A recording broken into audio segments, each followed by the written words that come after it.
Welcome to the channel. This is Matt, and you're watching The Joy of Hacking. So, each video that we go through on this channel, we are going to be compromising a machine. We will take it from boot to root or administrator or system on Windows, and we're just going to kind of go through and kind of a walkthrough style, and we will just kind of show, some different concepts and stuff as we go along. So this first one here, we're going to be compromising a machine called Metasploitable 2. So this machine is something that you would download and host on your own system in VMware or VirtualBox. There will be a comment, or I'm sorry, in the description down below, there will be a link to download Metasploitable 2 if you want to play around with it on your own. Now, moving forward, what we're probably going to be more so doing is working on systems that are in machines that are on Try Hack Me or Hack the Box.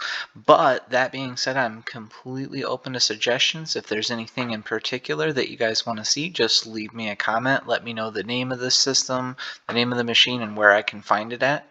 And I'll definitely be willing to take a look, see what we can do with it. So let's go ahead and get started though for today. Like I said, we're attacking this Metasploitable 2 machine. So we need to start out by scanning it. So typically how you'd usually start out. Let me just actually, before we, you know what? Let's get going. So we're going to go sudo nmap, because you want to run nmap with sudo. Nmap's your network scanner. You want to run it with sudo for root privileges when possible. We're going to go put in a few different options here for it. I'll come back and walk through these in just a second, but let me just get them typed out for you guys. And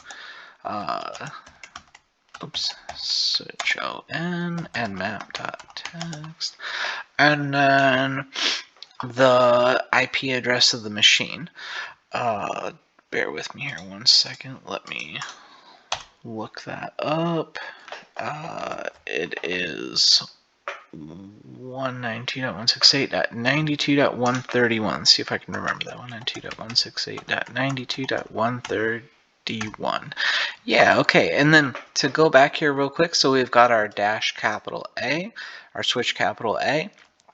That basically just runs a bunch of different probes on the different ports, and it tries to identify the operating system itself as well.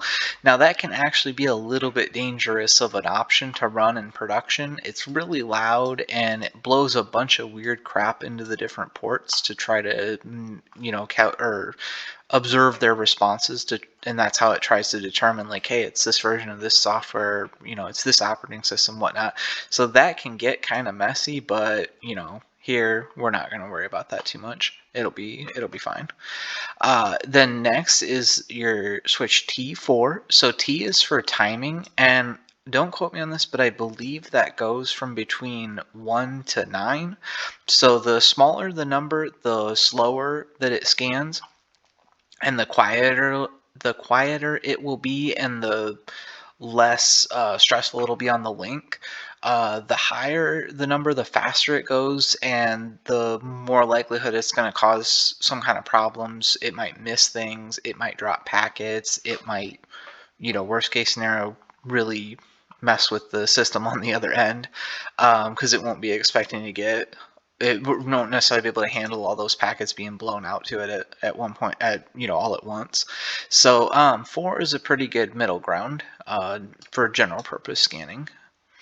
So next we have switch P dash. P is your ports, and if you leave that option out entirely, it is going to scan the top 1,000 ports, which may be what you want, but in this case we're telling it a dash, which just means everything, so all 65,000 and some change TCP ports. So we just want to see anything and everything, whatever will respond to us. Now, those are all pretty standard. I think you're going to see those other places. Now, this next option, I don't see this used a lot, but I really like it a lot. It is V for verbose. It does spit out a bunch of kind of miscellaneous crap that you don't necessarily care about, but it does do two things that I think are really nice. The first is that, as you'll see in a second here from the output, um, it will spit out ports as it finds them for you.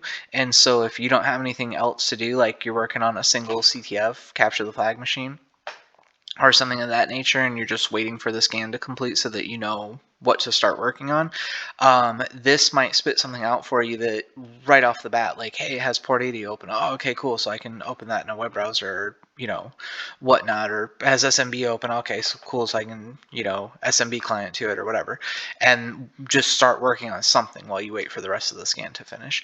Now, like I said, though, the bad thing is that it spits out a lot of, almost forgot. The other thing about it that I probably like even more than that is that it gives you a progress indication. And so I find that without this switch on a longer scan, it is like watching a pot of water and waiting for it to boil, and it's never going to. But with this thing, it reassures you, hey, I'm working on it, so I'm doing it. It even gives you a little bit of a progress indication percentage wise, and an estimation of how much more time is left. So I just think it's just so much nicer than just staring at no output for 10 minutes or whatever. And then, like I started to say, and kind of I think mentioned at the very beginning, the bad thing about it is the amount of output that it does put out is a little bit overwhelming, and just kind of tough to look through afterwards and stuff. So that's where the magic of this last switch comes in. O is for output and N is for normal. And it basically just writes the output out to a text file, but without the verbose output, without the progress indication, without all that junk that you don't really care about afterwards. And so then when it's completely done, then number one, you have it saved already, and also just for looking at it at that point in time, you can cat this text file out, and it'll just be kind of the more concise output that you really care about. And then lastly, of course, is the IP address. So that you guys, I'm not gonna make you sit here and watch all this Nmap scan, which should probably take about 5 minutes or so. I actually already have it running, or have it completed, I should say, in another tab here. So here is our Nmap output. So I think I might have mentioned before, I don't know, maybe I didn't, but if I didn't, I should have, that this Metasploitable 2 machine, it has hundreds of vulnerabilities. So as you can see here, this is a little bit unusual, just the number of open ports that it even has. It has a lot of them, and most of them are probably vulnerable. And like I said, there are hundreds of different kinds of vulnerabilities. It's running a vulnerable web server. It's got a bunch of application vulnerabilities on some of these different ports, et cetera, et cetera. It's a really cool machine. That's why I wanted to start out with this one, just because it's a really cool machine to just kind of practice on and play around with, just because it's going to take you, if you wanted to find every different way you could compromise this thing, you're going to be at it for a little while. So anyway, what we are going to specifically look at here today, though, is one really funny looking port, and then we'll kind of talk about like what that might mean, and what you would want to do if you encounter this in kind of some different situations and stuff. So, and you may have already seen it because I've been scrolling up and down past it a few times here, but here it is. Now remember, back from the very beginning, the point of what we're trying to do here is to get root access, right? Well, this says here 1524 TCP. It's a bind shell, and the description on it is that it's the Metasploitable root shell. So you're like, that should kind of get your juices flowing there and make you start thinking, what is that, So I mean, it's kind of self-explanatory, but in case you weren't sure, or you want to try, and find out and test this theory here of what it's telling you, you can always use netcat to connect to any port. Now, normally when you netcat to a port, it's not really going to do a whole lot for you, because if you just give it some text input, it's probably going to disconnect you immediately, because the service on the other side will be like, I don't know what that is. Just just close it off, hang up on it. But sometimes you get lucky and you can get some information back. So let's go ahead and test that. Test that. What am I trying to say here? Test that that theory is what I'm wanting to say, but that doesn't sound quite right. But anyway, test that method of practice here. So we'll go. Thank God I've already typed this out before, so that I don't have to look up the IP address again. So we'll go NC for netcat 192.168.92.131, and then it was 1524. And what do you know? It is literally a root shell. Cool. Let's test that out. Make sure. Yep. Who am I root? Let's do something only root should be able to do. All right. There's our shadow file with all of our password hashes.